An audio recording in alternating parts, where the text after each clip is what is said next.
so excited that you're part of this series. You're going to be shocked what is truly included in what we call occupational therapy. And Dr. Angie's going to walk us through what that means in today's part 1 session. Is it sensory or is it behavior? We've got another session coming up next, which is an open Q&A and some behind the scenes information with that exclusive interview with Dr. Angie. You can go to breakingautism.com.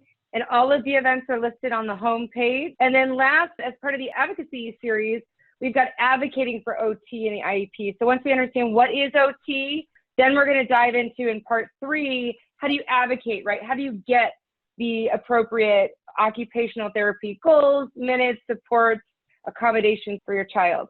So we're going to go through why behavioral challenges aren't always behavioral. You know, how do you really understand the difference?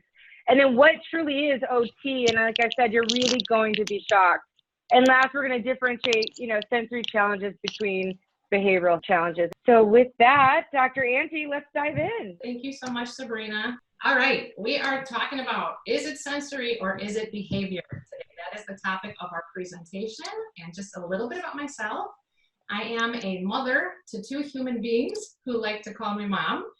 My Nico is in 5th grade, and he is, can everybody see me? Oh, there we go. So my Nico is in 5th grade, and my Sophia is in 3rd grade, and they are my children. I am also a mom, a wife, and a business owner, as you were all just informed about. I own 3 pediatric, occupational, physical, speech, the whole gamut, multisensory, multidisciplinary clinics in the Buffalo Grove, Arlington Heights area. I've been a therapist for about 18 years now, and I received my doctorate about a year after I got my master's. And a fun fact about me is that I was the first doctorate in the state of Illinois in occupational therapy. I am, my specialization is in sensory integration, and so that is what we are going to be talking about today. Now, this presentation, like Sabrina mentioned, is part of a 3-part series, and Sabrina and Judy had both reached out to me as a potential series on occupational therapy and the role of occupational therapy in the schools and what role does it play in our IEP system. And so when we think about OT in school, think, oh yeah, those OTs, they're the ones who like work on fine motor, and they're the ones who work on like handwriting and scissors and things like that, right? Well, yes, that is definitely what we do, but we actually do a lot more than that, and we do something in the area of sensory integration. And a lot of people don't, you know, when we talk about sensory integration and how that's people don't really like to talk a lot about that because there's not a lot of knowledge in that area yet. So that's why we're using this presentation as part 1 of our 3-part series, because in order to understand what an OT's role is in the school, you have to understand the gamut of what OT can do to help your children in the schools. In addition to all, I'm hopeful that I'm going to change some of your perspectives regarding some of the behavioral, quote-unquote, behavioral challenges that you might be noticing in your munchkins. I'm going to try to explain to you guys where a lot of the challenges that you might be seeing at home, where they might be stemming from. And hopefully I'm going to help you to alter some of the responses that you give your kids after what you learn here with me tonight. So you guys are here tonight so that you could better understand and differentiate the difference between what in fact is sensory versus what is just behavioral challenges in your kiddos. So what do we hear quite frequently? You know, my kid can't sit still and likes to move around noticeably more than other children. Or you might be noticing at home that your kid needs a lot more direction or a lot more repetition. They might require a lot more attention than other children, or they're very physical. They might lack personal boundaries, or they might be very distracted and very distractible. These are the munchkins who might have a hard time making and keeping friends and being social. They might not like to listen. They're just the kids that don't listen. They might be very oral. They might be those munchkins that love to put things and everything into their mouths. They make noises frequently. They're the kids who love to speak really loudly, and you're always like, whoa, dude, I'm right here. Like, you don't need to talk so loud. So they have a hard time controlling their volume. They might be the kiddos who are frequently causing problems and getting in trouble in their classrooms. we might be noticing the complete opposite. They might be the kiddos who are so soft-spoken that you can't really hear what it is that they're saying. They're the munchkins who don't like to speak up. They're the ones who are always watching their friends to see what everybody else is doing before they dive into any task. They're the kids who might have little emotion and they might not appear connected. They're kiddos who might have just a little energy and they seem lethargic and tired and weak all the time. Kiddos who might get messy and they don't even notice that they're messy in their hands, their face, their clothes. They're kiddos who might have a hard time making and sustaining friendships. And these are the kids who might be slipping through the cracks at school because they're not the ones causing all the problems. So let's just dive right in and talk about our 8 sensory systems, because we all know about our 5 senses, right? Our sight, our hearing, our touch, our smell, and our taste. There's 3 additional sensory systems that the world doesn't really know that much about. The first one is our proprioceptive system. And this is the system that lets us know where our body is in space. It's the system that is dictated by our muscles and by our joints, and it lets us know where we are in relationship to the world around us. Then there's another system, it's called our vestibular system. And this is the system that tells our body how much movement we need to keep ourselves at an ultimate level of arousal. So our vestibular system dictates how good our balance is, it dictates how much movement we need in our daily lives. And then the last of our 8 systems, and this is kind of like the newest system that OTs are talking about these days, is our interoceptive system. And that's the system that tells us all about what's going on internally. Oh my gosh, I'm having heart palpitations, or oh my gosh, I'm sweating, I'm nervous, I'm hungry, I need to go to the bathroom, oh, I'm tired. All that is our interoceptive. Okay? So let's talk a little bit about what is sensory integration. So sensory integration, by definition, is the process by which we receive information in through our senses, our brain organizes this information, and then it integrates it, and then it helps us take part in our everyday lives. So information comes in through our senses, our brain makes sense of it all, and then it allows us to participate in our activity. So if that's sensory integration, what is sensory processing disorder?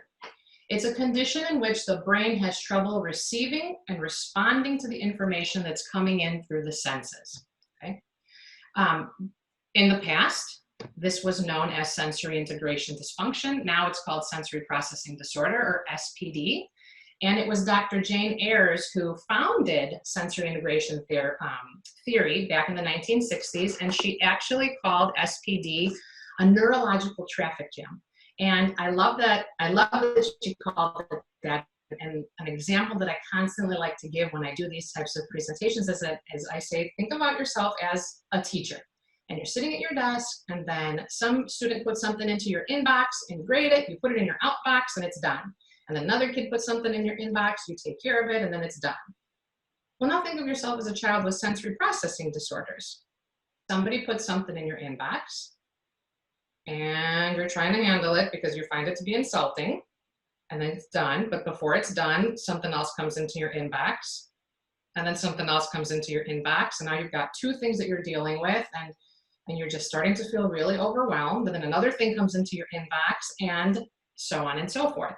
So this is why no 2 days ever look alike. And this, I hear this so frequently when people call us at the clinic, and they're like, I don't know about this whole sensory integration thing. Like, what do you mean sensory integration? Wouldn't we constantly see these things happening if this was this sensory integration thing you're talking about? And I'll say no, because that's just it. No 2 days are ever going to be alike with sensory processing challenges, because depending on where a child is, how well they've slept, how well they've eaten, how well their morning has gone is going to dictate how their afternoon and how their evening is going to go. And that's why every day can look and feel so different with a child with sensory processing disorder, because it all depends on how regulated their nervous system is and how ready they are in that moment to take on whatever's coming at them. So look at these 2 little munchkins. I love this slide. It pretty much gives us some kind of an idea of all the different things that kids with sensory challenges might experience in their lives. And as parents, as professionals, like, we don't even know, like, oh, this is sensory related? I didn't know that.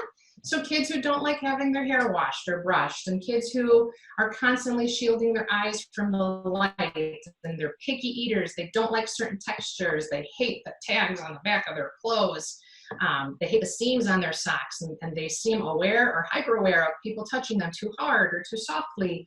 And these are the kids who like to walk on the toes, the kids who have on their toes, the kids who have a hard time focusing and concentrating, the kids who don't like loud noises and they're always, covering their ears with their hands, kids who like to smell everything, kids who like to chew on everything, poor fine motor skills, kids who have a hard time dressing themselves. I mean, the list goes on and on, but I thought this was a great first picture to offer you guys, because frequently I show this and parents are like, oh, that's my kid. Oh, yeah, that's my kid too. And you can start to kind of understand how sensory integration is just connecting. All right, let's move on. And let's talk a little bit about something called a sensory profile. So we all have sensitivities. We all have things that, are things that make us cringe and things that make our bodies feel good. So we all pretty much have something called a sensory profile. And our profile is what makes each and every one of us unique. It dictates and it helps us to understand how we're going to interpret the world around us. So the creator of the sensory profile measure, her name is Dr. Winnie Dunn. She has created an infant version of the sensory profile tool questionnaire, a child and parent version, an adult and adolescent version, and there's even a teacher version, which I absolutely love giving to the teachers before I go into 504 or IEP meetings, because it gives me a much better understanding of what this client, this student's sensory preferences and sensory profile are before I go into the school. And so then what happens is this sensory profile, and I'm going to stop sharing this real quick because I want to, give me 1 second here, guys. I want to actually pull up the sensory profile so I can show you guys what that looks like. So let me see if I can share my other screen. There it is. Perfect. So here is what the sensory profile actually looks like. Okay, and this one is the caregiver questionnaire. This is one that I would give to a parent before they would come into the clinic for an evaluation. And you'll see that the sensory profile breaks things down into different senses. So the first one looks at auditory processing, and it'll ask you as a parent, does your child respond negatively to unexpected noises, hold their hands over their ears, trouble completing tasks when the radio is on, so on and so forth. And as a parent, you have to check always, frequently, occasionally, seldom, or never. And then it takes you to the visual piece. And then it takes you down to the vestibular piece. This is like more, the vestibular system we talked about is how much movement do our kids need, right? And it asks us, does your kid become distressed when their feet leave the ground? Or does your kid seek out all kinds of different movement opportunities during the day? So on and so forth. It asks us about our touch processing systems. It asks us about how our children process multisensory information. And so now we will go back to the PowerPoint. There we go. And so once as an occupational therapist, I get this sensory profile back from our parents or our teachers, I will score it. And then the scores will have the kiddo fall into one of three categories. For each and every one of their sensory systems, we look at, let's say, the auditory system, and it'll tell us, yep, typical performance, this is exactly where you should be, you're the same as everybody else. And then the score might be reflective of, there's probably something going on here. Something is definitely not typical, but I don't know that we're definitely in the definite area yet. But then there is those kiddos who are going to fall in the outliers, and we're going to see that they've got definite challenges in one or multiple or all of their sensory systems. Okay, so that's pretty much how we look at that sensory profile. So now we're going to kind of dive in, and we're going to come into some specifics around some of our sensory systems, and we're going to look at the auditory system first, and we're going to talk about what do children with hypersensitive hearing, hypersensitive auditory systems, what might they look like to us? What behaviors, what might we see from these kiddos who are struggling from an auditory standpoint? So kiddos who have hypersensitive hearing, hypersensitive auditory systems are the ones that are going to cover their ears, and they're going to be fearful of certain sounds. It might be things like blow dryers or blenders or vacuum cleaners or the automatic flushing toilets in the bathrooms or the hand dryers when you're in the bathrooms. They might be the munchkins who are hearing things before we do. So they're like, Mom, Dad, do you hear that? And you're like, hear what? And they're like, the police. And you're like, no. And then lo and behold, 2 seconds later, you hear the sirens. The kiddos that hear things that we typically don't, and I find this a lot at schools, the kids who are so distracted because they can hear the buzzing of those halogen lights, or they can hear the tap, tap, tap, tap, tapping of people's pencils around them, and it just drives them nuts. Or every time the air conditioner or the heater, kicks on, like these are the kids that are picking up on those noises, and they're always distracting them. Well, then we got the kiddos who are on the complete opposite end of the spectrum, and these are the kiddos who have hyposensitive auditory systems. The ones who, Johnny, you're calling their name over and over again, and they just don't appear to hear you. They just seem more oblivious in busier environments. They're the ones that are frequently missing directions, and you find yourself having to say things to them over and over and over again. These are the kiddos who are frequently making noises. They're humming to themselves, and you're always like, gosh, can you just stop talking or stop making noise? Like, can you just, and I'll give you a little hint or a little piece of information. When children do make noise for no reason to us, right? Because we don't know what their little bodies are feeling. It's usually for 2 reasons. Number 1, it's because making noise keeps them alert. It keeps them interactive. Number 2, for kids who do have hyposensitive hearing, if I make noise, if I hum to myself, if I sing to myself, I'm actively blocking out all the external noise around me, and it helps to ground me, and it helps to make me focus. And so a lot of times, parents are like, can we just have them stop making noises? I mean, we can work on it in OT, but it definitely is like there's a reason for why it's happening. So let's go next. There we go. If my child passes the hearing test, it means that he or she should be able to listen and follow the rules. And this is absolutely false, you guys, because just because a child can hear does not mean that they are processing the language that they are hearing. And kids are always compensating for auditory challenges by relying on other senses, especially their vision. So like when kiddos are in preschool and they're in kindergarten, and they can rely on visuals and pictures all over the room, right? Like they've got picture schedules and visual timers and visual reminders and visuals of here's what your work is supposed to look like when it's done. Like nobody's really relying on their auditory systems when they're so young. So I'll tell you that at In2Great, at our clinic, when we get a lot of referrals coming in with kiddos who are 2, 3, maybe 4 years old for basic sensory things. But then we get a lot of referrals coming in at around 3rd grade and 4th grade, because what do we know around 3rd grade and 4th grade? Like, kids aren't learning to read anymore. Now they're reading to learn at this age, and they're not relying so much on visuals. Education becomes so much more auditory based that it becomes a lot harder for these kiddos. And we start to see some of these deficits and some of these challenges because they're not relying on things like their vision as much anymore. So,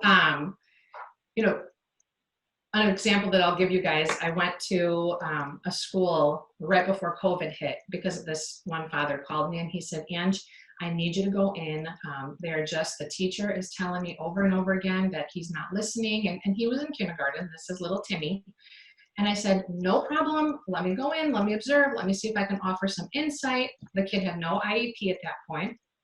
And so I showed up into the classroom, and my little guy it was a transition time. They had just finished math, and the teacher was telling Timmy, along with 19 of his other little friends in the classroom, all right, guys, we're done with math. It's now time for lunch. I need you to take your math books, put them in your cubbies, grab your lunch boxes and your coats, and let's line up. It's time to go for lunch.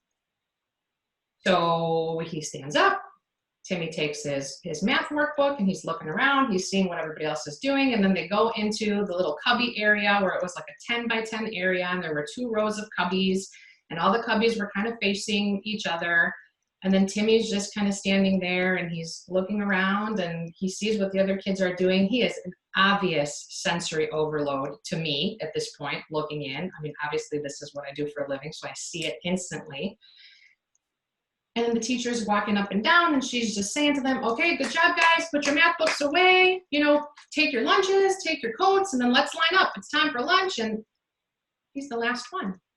And he walks out of the cubby area and he's got his little lunchbox in his hands and he's standing there. And the teacher's in the front of the line and now he's the last one who just walked into line, and she goes, Timmy, where is your coat? You didn't bring your coat with you. And she's obviously frustrated and she's like, walking past the line to the back, and like she's looking at me and she's walking by me and she goes, this is what I'm talking about. This is what I'm talking about. Like, he never listens. And inside of me, I'm like, what do I have in store for me here? There's so much learning that needs to happen.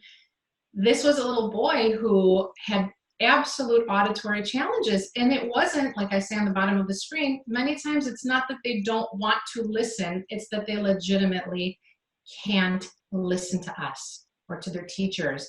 They have a hard time navigating what is important information for me to hold on to. Like, what is important information? Like, what should I be listening to right now? And it's hard for them to filter out those types of, important versus not important information. So it's always something to think about, but this is auditory processing challenges that we're discussing right now. So now let's kind of shift gears and look at our visual system a little bit. So what do we notice with kids who have hypersensitive visual issues? These might be the kids who hate bright lights. They need to wear hats and sunglasses. They've got difficulty putting puzzles together. They notice the littlest change when they walk into a room. Like, these are the kids that just notice everything. They startle at unexpected movements, and these are our kids who avoid eye contact. Now, on the other end of the spectrum, we've got kiddos who've got more hyposensitive visual systems. And these munchkins are the ones who have a hard time keeping their space clean and organized, and they're frequently missing visual cues. Like, you might be doing something trying to get their attention, but they're missing it because they have such a hyposensitive visual system. They have a hard time finding things in their desks and finding things in competing backgrounds and drawers and so on and so forth. How often do you guys find yourselves saying something like, look at me when I talk to you. Hey, look at me when I talk to you. I'm talking to you. Or, she's talking to you. Can you please look at her when she's talking to you?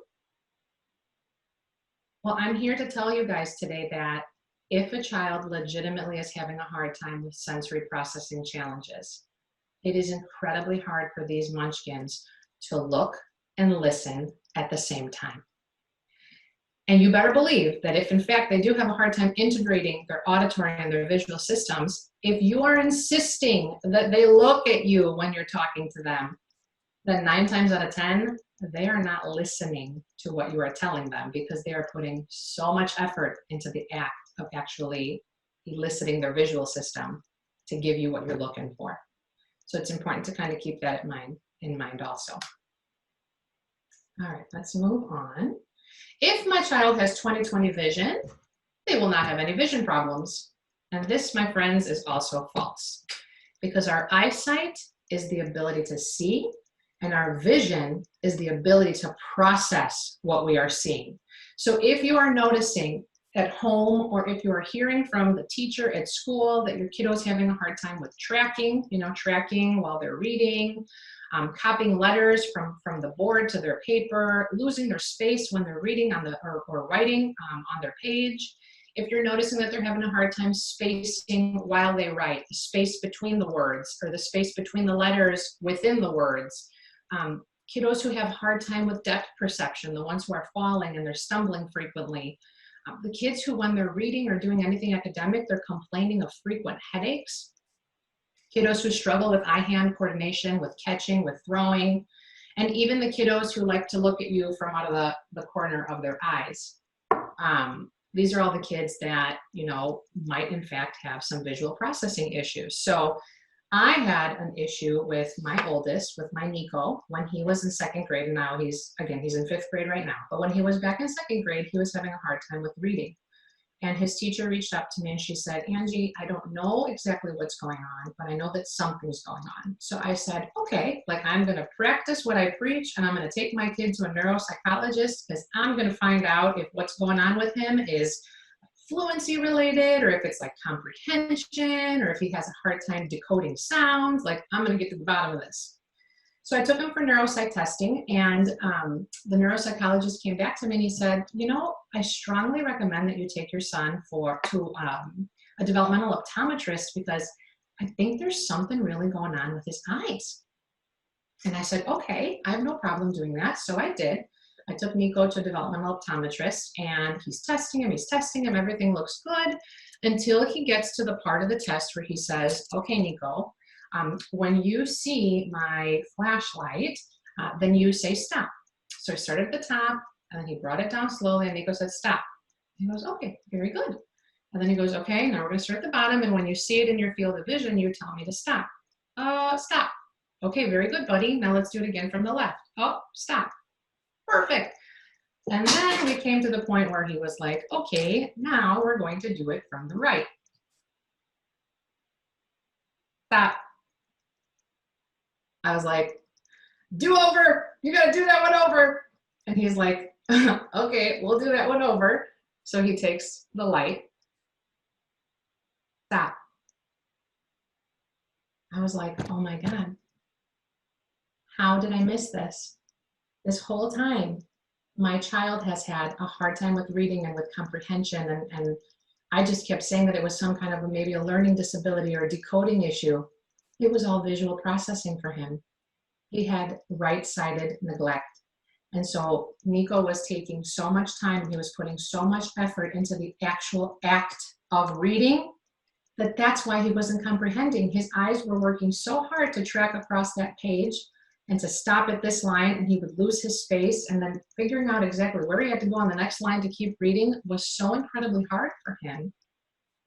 And we never would have known unless we did some kind of testing like this. So we got to the bottom of it, and I'm happy to say that after a lot of occupational therapy and vision support, he's doing fantastically right now. So that's definitely a positive. Okay, let's move on and talk a little bit about our tactile system. Okay, so this is our sense of touch. Kiddos with hypersensitive touch are the ones that don't want to get messy. They do not like group work and being around people because they don't like the thought of being touched. These are the munchkins who have fabric sensitivities. They hate the tags on the back of their clothes and the seams on their socks. They have a hard time standing close to other people. And these might actually be the kiddos who like react very aggressively to touch. And they might be the kids who like, they're easily, I have one of these at home, easily upset by injury. So like the smallest little scrape or the smallest little, you know, boo-boo turns into this, oh, what do I have? So I know that my daughter Sophia has hypersensitive tactile system, because I see that every time she gets hurt or injured, it you know, even if it's a little thing, it becomes a big thing. And then we've got the opposite end of the spectrum, right? Our munchkins who have a hyposensitive tactile system. So these are the guys who have decreased pain and temperature awareness. So we might see these kiddos wearing t-shirts and shorts when it's, you know, 0 degrees outside, and the ones who refuse to wear coats, and the ones who, you know, they're on the playground and they're playing and then they fall and they hurt themselves, and you're like, oh my God, oh my God, oh my God, oh my God, oh my God, oh my God. And then you're like slowly like, are they okay? And you're like, really? That didn't hurt? Because they literally just get up and walk away as if that didn't hurt them at all. So these are the kiddos who've got more hyposensitive tactile system. So the big difference, if you get all the kids in line at school and they're walking, you know, from their classroom to music class, for example, and then accidentally Timmy gets bumped from behind as he's walking to class. Well, if Timmy has a hypersensitive tactile system, he might turn around and just pounce on the kid who accidentally bumped him. But if he has a hyposensitive tactile system, then he might not even notice he was bumped to begin with. Okay, so that's that about our tactile systems. Now let's talk a little bit about our oral motor system. Kiddos with hypersensitive oral motor systems are the ones that gag very easily. They avoid certain tastes, certain smells that are considered, foods that are considered typical kid food. They want nothing to do with it. They tolerate limited textures, and they are incredibly picky eaters. Then we got the other end of the spectrum, the kiddos who've got hyposensitive oral motor systems. And these are the ones that chew and lick on everything. They chew on their clothes, they chew on their necklaces, they chew on their zippers, they chew on their sleeves, they chew on their fingers, they put their pens and their pencils in their mouth. Like anything that could get inserted here does. They are the kiddos who might crave certain foods, and I'm talking about like fireballs or mints, or when you're cooking and you give them the food at the dinner table, they're adding like salt and pepper to it. These are the munchkins that might be thumb suckers, and it's hard for them to let go of their thumb, or it's hard for them to let go of their baby bottles. It's hard for them to let go of their pacifiers, right? Well, what do we know about our oral motor system? It is the #1 regulator in our bodies. The minute an infant is born and comes out of mommy's womb, the first thing we do is we put this child to latch, right? And to work on that suck swallow reflex. Our oral motor reflex is our suck swallow reflex. And so when we notice that our kiddos are giving us behaviors where they're putting things in their mouth and they're constantly like, don't put that in your mouth, it might be because of two things. #1, they need to find a way to bring them back to a regulated state. Just like we just learned, the oral motor system is going to help bring them to a regulated state. And another reason that kids might do it sometimes is because they need to find ways to alert themselves. If kiddos are lower muscle tone, and they're the kinds of kids who just sit there and they might slowly melt and lose their attention, right? They might need to find ways to keep themselves alert and organized, and putting something in their mouth might give them the input that they need. So there's a reason behind the oral motor seeking tendencies. All right. We got 2 more systems to get through. The first one is the proprioceptive system. And again, this is our body awareness system, okay? So kids who have a hypersensitive proprioceptive system, these are the ones who are very aware of people in their space. They use very light force and light touch when they do things.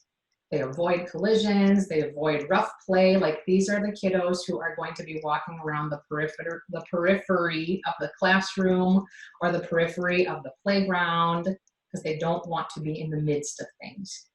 And then we've got the opposite end of the spectrum. We've got kiddos who have hyposensitive proprioceptive body awareness challenges. And these are the kiddos who have a hard time understanding their personal space. They have poor body awareness. They might be toe walkers, because what do we know about toe walkers? Every step that they take, they are tensing up those muscles, and it lets them know with every step, this is where my body is in space. This is where my body is in space, right? These might be the munchkins who use excessive force and excessive pressure, like they slam the doors, or when they write so hard, right? These are the kids who, again, might have body awareness challenges. They're constantly seeking physical input to keep their bodies regulated. They are constantly roughhousing. They're roughhousing with their siblings. They're roughhousing at school, and it is getting them in trouble all the time. And these are also the munchkins who run into things and they spill drinks often. You know it's inevitable when you go out to dinner. You know, Timmy is going to need a lid on his cup because at some point that water glass is going to get, flipped over off the table, or the pencil box is going to fall off the table, and onto the floor. So these are the kiddos who have a hard time with their body awareness and just not understanding where their bodies are in space. But unfortunately, these are the kids that are getting labeled as bullies frequently, because people don't know how to teach them about their bodies. And this should be an OT's role in the school system, right? Stop calling these kids bullies. Teach them about why your body needs more input. Teach them about how you can get more input in school sitting at your desk, right? Like these are the kinds of things that an OT should be working on for kiddos who are getting in trouble for these reasons at school. Or maybe not even getting in trouble, but just, that they need this kind of input. Okay, our last system that we're going to kind of pull apart is our vestibular system. And this is our system that tells us how much movement does our body need in order for us to stay regulated. So kiddos who have hypersensitive vestibular systems are the kiddos who get motion sick. They cannot read in the car, let alone drive in the car. They hate to be upside down. They don't like to be picked up. They avoid swings. They don't like it when their feet leave the ground in general. They avoid climbing. They've got poor balance. They're clumsy. They might fall easily. And then we've got the kiddos on the other end who are always on the go and they can't sit still. And these are our roller coaster junkies, how they just need more input and they're always fidgeting with things and they're spinning themselves and they're rocking and they don't even realize that they're rocking when they're talking to you. And they're just constantly seeking movement, more and more and more movement throughout their day. And I will frequently get, calls from parents and they will say, Ange, I think that Timmy might have ADHD. And I'll say, okay, Timmy might, right? It's a legit diagnosis. It is out there. I have met many kids who have ADHD, but I've also met tons of kids who get misdiagnosed as ADHD because it's this particular system that's not well integrated in their bodies. And so what do I do as an occupational therapist, right? There's this one way that we can test to see, is the fact that you're needing so much movement and you can't sit still and you're constantly on the go, is that in fact because you have ADHD or could it also be, in addition to or instead of, that you've got some vestibular challenges, that your vestibular system is not integrated into the rest of your body the way that it should be, and that's why you can't sit still. So what we do is we put these munchkins, it's a protocol that you need to get certified to administer. You put them on a spinning board and you have them sit crisscross applesauce. They hold on to the side of the board, they close their eyes, and then you spin them, and you spin them, and you spin them. You spin them 10 times in one direction, and then they stop, and you're supposed to look at them in the eyes, and what you're supposed to see is this bouncing, right? This is a reflex. It's a natural reflex that we anticipate seeing in their eyes. We are supposed to see it. It's called post-spinning or post-rotary nystagmus, which is that bouncing of the eyes. And what would you expect to see after you spun somebody? Like, whoa, right? Oh my gosh, that made me so dizzy. Well, 8 times out of 10, when I put some of these munchkins that come my way on the spinning board and I spin them, and then I stop them, I will look at them and they will look at me and they will say, what's up? And I'll say, did you feel that? Feel what? Did you feel dizzy? Oh, no, not really. And I'll be like, And then mom and dad are looking at me like, oh, you gotta be kidding me. And I was like, okay, hold on. And then we spin him in the other direction. Spin, stop him. No nystagmus. And that's how I know that this is a kiddo who doesn't just, he doesn't want to sit still, this kid doesn't want to sit still. No, it's not that this kid doesn't want to sit still. It is that there is a legitimate vestibular challenge. This child's vestibular system is not integrated with the rest of their body. And it's not that they don't want to sit still, it is that they can't sit still. And this is something that I think a lot of schools need some outside support coming in to kind of help them understand this piece of it. So anyhow, I hope you guys found that as helpful information. Now, after we evaluate our munchkins at our clinic and we sit down with our families post-evaluation, I absolutely love using this sensory pyramid because I feel like it puts it all together. This takes the big picture and it breaks it down for us. And what do we see? What do we expect for all of our children? We expect them to engage in good academic learning. We want them to be on their best behavior. We want them to be able to be independent in their activities of daily living with good eye-hand coordination and good posture and.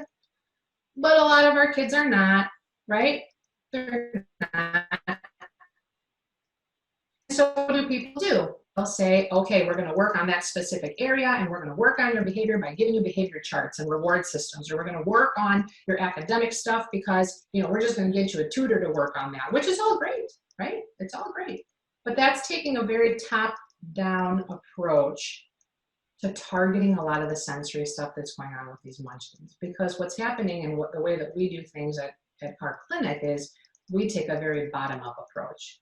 Because your child might have a hard time academically because they've got auditory and visual processing issues. Your child might not be able to sit still to learn in school because they have a vestibular dysfunction. So no matter how many behavioral charts and no matter how many reward systems we throw at these munchkins, it might band-aid things in the interim, but unless you're targeting things from the bottom up, it's going to be very, very hard to see long-lasting changes. That's why I love this sensory pyramid. I feel like it just puts everything I just spent 45 minutes talking about into perspective right there.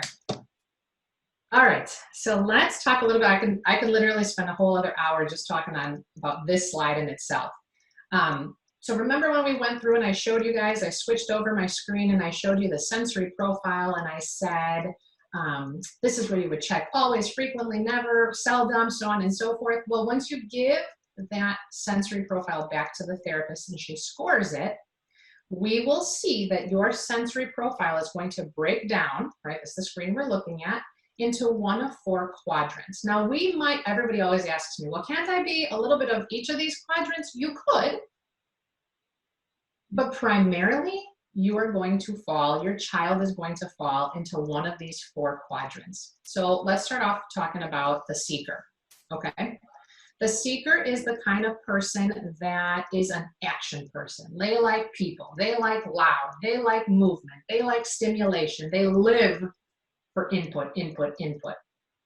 Then you've got the munchkins who are more avoiders. And these are the kiddos who don't want to step out of their comfort zone. These are the ones that don't like new places, they don't like crowds, they're not the type of kids who like to explore new things, they just pretty much like to be left alone. And then you've got the sensors, and the sensors are the ones who startle easily, and they feel everything, and they notice the tags on the back of their shirts, and they can hear people whispering, in the other room, even though they're not in there, or they can hear like the dripping of the water from the faucet, and it drives them crazy. And then we've got my personal favorites, the bystanders. These are the ones that just don't notice anything. They are very passive people. They can have crumbs all over their shirt and all over their face. Their hands could be messy. Their clothes could be like all jacked up on their bodies and not fitting appropriately. Like these are the ones who with the sensor that keeps noticing the water dripping and they can't stop listening to it. The bystander wouldn't even notice unless they're literally soaking wet because they're stepping in a puddle. So why do I bring up these 4 quadrants? Because so much of the way that we interact with our children is dependent on our personal sensory systems compared to theirs. So I am a seeker by nature. I love people and I love stimulation and I love to be, give me the microphone, like I love it all. Presentations every other week, like that's just me. I love it.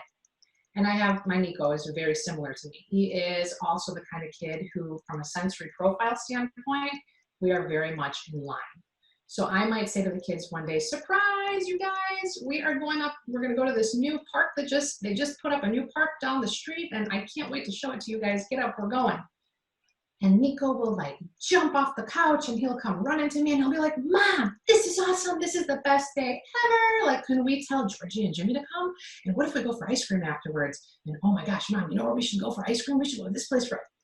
And then I'll look kind of behind him to see what Sophia is doing. And she's like chewing her gum and twirling her hair. And now Sophia is an avoider to the max. She's like, bye-bye.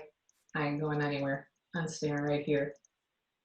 And so what happens, right? Think about you and your own kids as I think about me and my kids. Nico and I are seekers. So we get each other. We're frequently, this is us. But what happens with me and Sophia is this sometimes. Now my husband happens to be a sensor. He's the kind who could, don't touch me, and I don't like noises, and he's more in line with Sophia's personality. They're the sensor, the avoider, they're both kind of similar in that way.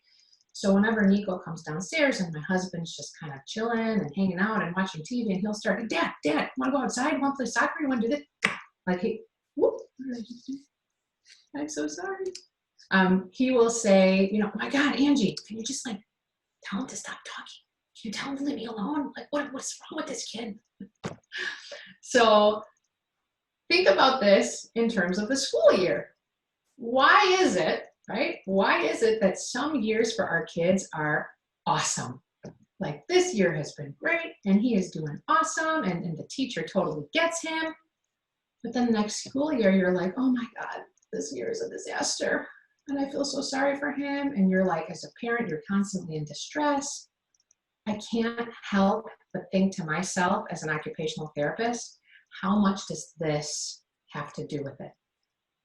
How much does this teacher's sensory profile, you know, mesh with or butt heads with your child? If your teacher is super organized and always, you know, knows, organizes her class and her material, and your kid is the kind of kid that needs that, right? Then they're going to have a great school year together. But if your teacher is a censor and she doesn't like noise and she doesn't like people, you know, bothering her and messing up her classroom and this and the other, but you've got a seeker child who's like a little cyclone in the classroom, then those two are not going to get along very well together. So I just bring this up because I love to talk about this. I think it's a big aha moment for many of our families, if and when I do. All right, so let's move on and let's talk a little bit about, catch up here with my own slides. If all of this is sensory, then what is behavior? So we know that behavior is a form of communication and it is an outward expression, right? They are showing us what is going on internally. By definition, a behavior is a response to a stimulus, right? And what do we know about stimulus? The stimulus might be sensory. I hope that all of you listening to this conversation and this presentation right now have had some aha moments, and you can see and think to yourself, oh my God, how did I not know about this? Like, how did this not make sense to me in the past? Like, so much of what's going on might be sensory related with my munchkin, and it could explain so many of the behaviors that I'm seeing. You know, and hopefully I've changed your minds about manipulation, the concept of our kids being behavioral and manipulative, because even manipulation, right, has its purpose, and we just have to find out what our kids are trying to tell us. How do we manage behaviors? We praise our kids, we offer natural consequences. If you do that, then you can't do this. Sticker charts, rewards, punishments, shaming, right? Some of us can even I've done it myself, I'm not gonna lie, right? So what do we do with all this information? We wanna stop and we wanna think about our children's behavior before reacting to it. And I wish our teachers would do the same thing. I would want us to consider our own profiles, right? Hopefully, while you've been watching this presentation and I've been talking about those 4 quadrants, hopefully you've thought about what is your sensory profile more like? And then you can compare it to your child's, and maybe there were aha moments in figuring that part out tonight with me as well. Teach your child about his or her sensory profile. Help them improve their self-awareness. They can't make sense of what's going on inside of them. And a lot of times we need to help them become more self-reflective. Teach them how to advocate for themselves and to advocate for their needs, you know, and something that I tell all the therapists that work at In2Great, and then when I work with parents and I coach parents, I say, wonder a lot. If you notice your kids covering their ears when you're out and about, you know what, Timmy, I wonder if it's getting a little too loud out here for you. Or if you're seeing your kids start to put things in their mouth, whew, you know what, Timmy, I'm noticing that you are putting stuff in your mouth. And when mommy notices you put stuff in your mouth, it typically means X, Y, and Z. The more we wonder and the more we help to make connections for our munchkins, the more they're going to learn about themselves and become more self-reflective. And then just to know, to seek help if you feel like your kids' needs are excessive and that they're getting in the way of their day-to-day functioning. You know, a lot of people think, well, I'm not, you know, yeah, I get OT in school, so, you know, school OT is going to cover it. But school will never touch whatever is not educationally relevant. If it's impacting them at school, OTs are going to handle it. But if it's not impacting them at school, then they're not. And unfortunately, sensory integration is a newer, concept and meaning. Well, it's been around for a while, but now it's really picking up steam and people are really starting to understand sensory. But some of the therapists in the schools are not well versed in sensory integration. And so we do need a little bit more support from our private therapists to come in and to shed some light or to advocate with you guys as parents when going into the classrooms or into the IEP or 504 meetings, to help to support you so that you could help educate these people around the table at the IEP meetings about what might in fact be going on with this kid. Let's stop looking at him or her as a behavioral child and let's start looking at him as a sensory kid. How can we try some sensory stuff to see if it's going to work? And then of course, finding out if additional supports are available, looking for some sensory integration opportunities. And I know that we're almost out of time. It seems like we've got about 4 minutes to go here. But just quickly, here are just some strategies after I just talked your ears off for the last 50 minutes or so. Limit the amount of visual cues you give kids. Limit the amount of auditory information. If you see that they can't handle multiple step directives, break it down into single steps and see if that works. Have them repeat back what you've just said to them. Right? If they could repeat back what they just heard, and I put this into kids' IEPs and 504 plans, 9 times out of 10, when I hear that kids have a hard time processing auditory information. If Timmy can tell you what you just said, then you know he's got it, okay? So the repetition is important. Preparing them for transitions, using timers, using visual warnings, outlining their daily schedule for them. I do this with my kids every single morning when we're eating breakfast. I pull out their dry erase boards and I write, Nico, this is what your day looks like today. You're going to go to school, then you got soccer, then we're going to have dinner, then we're going to have bath time, okay? So it's there, it's waiting for him. Everything we go through, we erase it, and then he knows what's coming next, so on and so forth. Fidgety kids should be given things to do around the house. Carrying, help me clean the windows today, right? Help me bring the laundry up the steps. Help me fold laundry. Help me just give them things to do throughout the house. Creating sensory diets is something that we do as private occupational therapists, where we work with our families at home and we say, what is the hardest part of the day for you? Bedtime? Okay, let's put this sensory diet and I'm going to help you tweak it so that we can get better restful sleep at night. Or, in the morning he's a mess because we can't get ourselves organized enough. Okay, let's get this sensory diet in place for you so that then we can help the body get ready for the rest of the day. So that's what sensory diets are.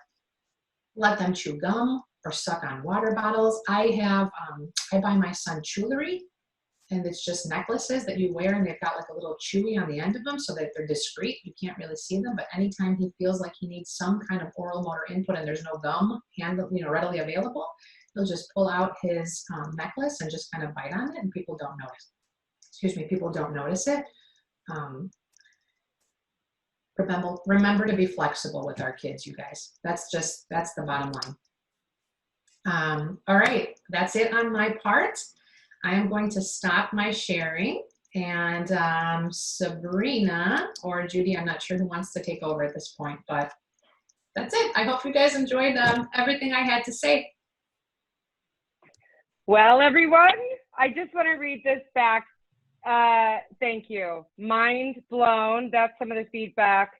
I told you, she's remarkable. We have 2 more parts of this session. I'm getting tons of requests. I can't even show you my cell phone right now and in the chat. Can you please have this posted? Dr. Angie, we will figure something out. Thank you. Let me read something. It's very important. I hope you're looking at this chat. We're going to get some of this information to you. But I want you to know that the federal law is very clear. You have a ton of rights. The easiest way to get all this information is either go to the Breaking Autism YouTube channel. The link is in here. I'm getting a lot of questions about evaluations. And again, all these questions will be tracked.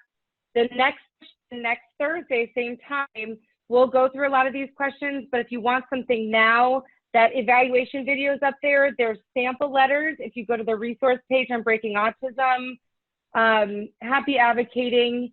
I'm so glad we did this session today. Judy, thank you as always. Yes, thank you. And happy advocating team. Good night, everyone.